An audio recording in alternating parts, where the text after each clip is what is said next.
How is it possible that someone earning $2,500 a month can quietly become wealthy, while someone making $10,000 stays broke for life? No shortcuts, no lottery, no sudden breakthrough. Just two different outcomes from two very different ways of playing the same game. Because most people believe low income is the problem, that if they just made more money, everything would be fixed. But what if that's the lie? What if the habits you build when you have little money are the exact same habits that keep you broke when you have more? And what if some people are quietly building wealth right now, not because they earn more, but because they see something you don't? In this video, you're going to discover why some low-income people end up with financial freedom, while others stay stuck, no matter how much they earn. And more importantly, you'll start to see which path you're currently on, because the difference is already happening right now, whether you notice it or not. Strategy 1. Control the gap. Wealth is not built from income. It's built in a space most people ignore: the gap. The difference between what you earn and what you keep. This sounds simple, too simple. That's why people underestimate it. Let's make it real. Two people. Person A earns $8,000 per month, spends $7,500. Gap equals $500. Person B earns $2,500 per month, spends $2,000. Gap equals $500. Same gap, same fuel. But here's what your brain does. You look at person A and think, he's ahead. But mathematically, they're equal. And over time, person B often wins, because person A is fragile. Person A's life is expensive. One problem, one job loss, one unexpected event, and everything collapses. Person B is stable, flexible, resilient. And in finance, survival is underrated. You don't need to win fast. You need to stay in the game. Here's why most people fail to control the gap.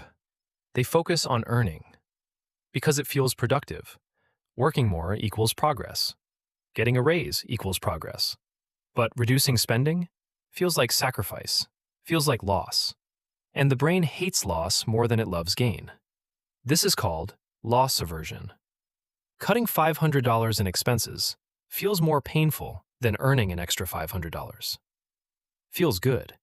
So people choose the harder path. They chase income instead of controlling the gap.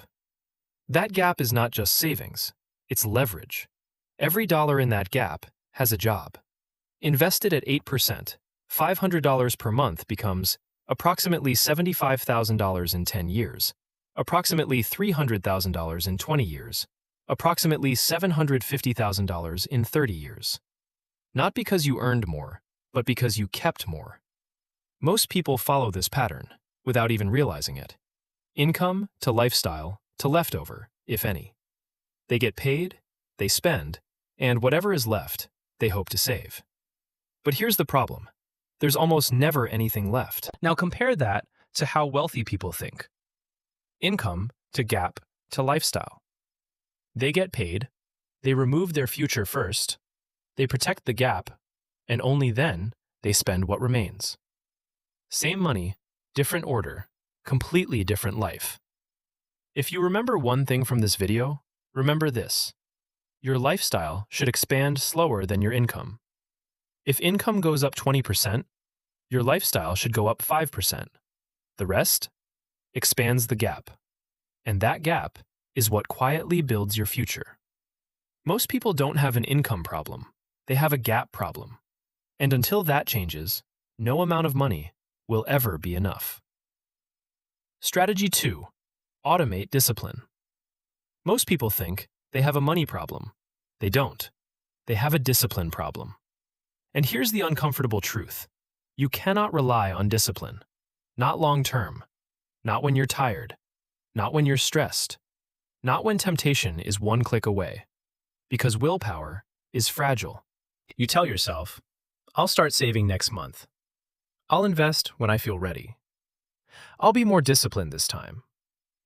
And for a few days, maybe you are. But then life happens. You get busy. You get emotional, you get distracted, and suddenly you're back where you started. Not because you're weak, but because you're human. Two people decide to get serious about money. Person A relies on discipline. Every month he tells himself, I'll save whatever is left. Some months he saves. Some months he doesn't. Because every month he has to make the decision again. And every decision costs mental energy. Person B removes the decision. The moment his salary hits, 20% is automatically transferred. No thinking, no debating, no emotion. It's gone. And that changes everything. Your brain is designed to avoid pain and seek comfort. Saving money feels like loss. Spending feels like relief. So if you rely on decisions, you will lose. But automation removes the battlefield entirely. There is no decision, no temptation, no negotiation, just a system executing in the background. The more choices you have, the worse your financial behavior becomes. Because every choice is a chance to fail. And most people fail quietly. They don't blow up their finances overnight. They leak it. $20 here, $50 there. Subscriptions, impulse buys, small decisions, repeated daily. Until one day, there's nothing left. Wealthy low-income builders follow a simple structure. Step 1. Income arrives.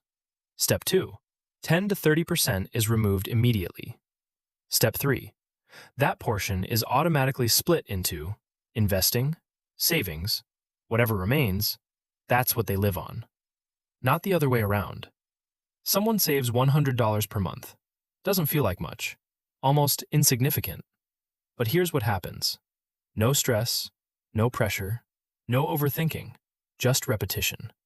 After 1 year, nothing impressive. After 5 years, momentum. After 10 years, a system that runs without effort. And here's the key. The amount didn't change their life. The behavior did.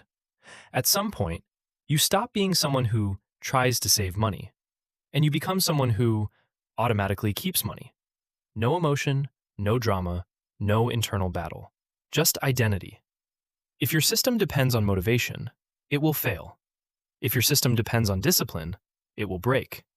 But if your system runs without you, it will build wealth, quietly, relentlessly. Strategy 3. The rate of return decides your life. Saving money doesn't make you rich. What you do with that money does. Two people, same income, same starting point. Both manage to save $200 per month. Person A chooses safety. He sends his money to the bank, 5% per year. Stable, predictable, no effort. Person B chooses a different path. He spends time learning. He studies investing. He focuses on growth stocks. His average return? 15% per year. Same $200 per month, same discipline. But watch what happens over time. After 5 years, Person A, approximately $13,600. Person B, approximately $17,800. After 10 years, Person A, approximately $31,000. Person B, approximately $55,700. After 30 years, Person A, approximately $166,000. Person B, approximately $1,400,000. Let that sink in. Same person, same income, same monthly effort. One ends up with $166,000, the other, over $1.4 million. This is not a small difference. This is a completely different life. And the gap came from one thing: the rate of return. Most people think saving is enough. It's not. Saving protects your money, but it does not transform your life. If you want freedom, your money needs to work. And it needs to work well. Because compounding is not just powerful, it's sensitive. At 5%, it grows slowly. At 15%, it accelerates. And over decades, that difference becomes massive. This is why the greatest investors in history obsessed over returns. Warren Buffett compounded at around 20% per year. Not for a year, not for 5 years, for decades. And that's how he turned consistency into billions. The lesson is simple. You don't need a high income, but you do need a strategy.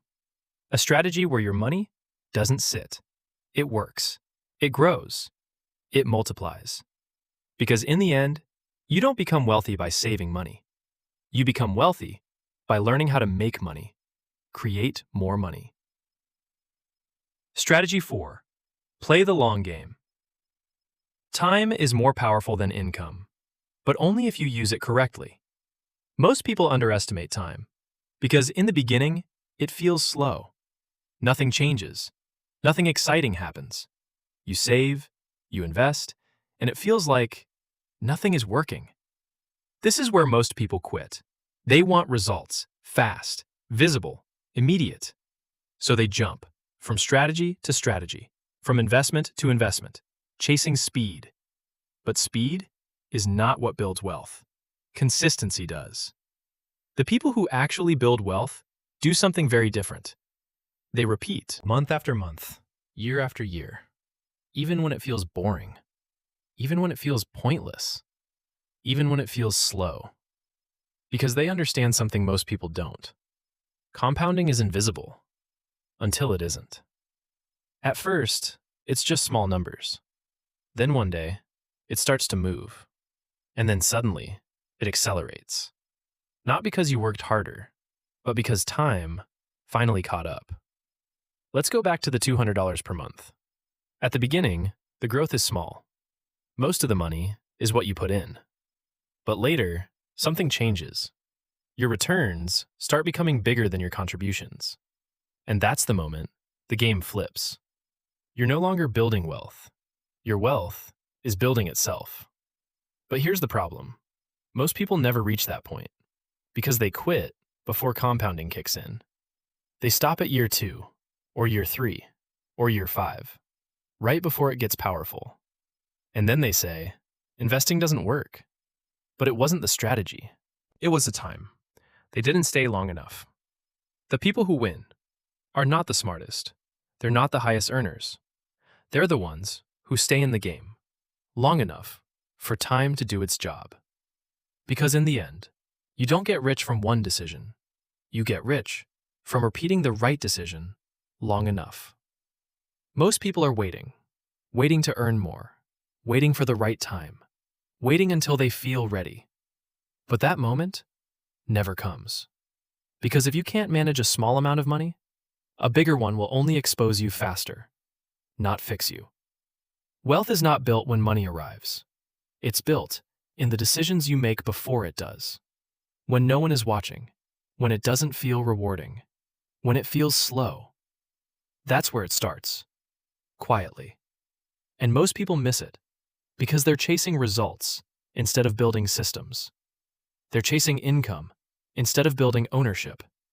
They're chasing speed instead of trusting time. And that's why they stay stuck. Not because they can't win, but because they never play the right game long enough. So if there's one thing to remember, it's this. You don't need more money. You need a better system. A system that protects your gap. A system that deploys your money. A system that compounds over time. Because the people who quietly become wealthy are not the ones who earn the most. They're the ones who never stopped.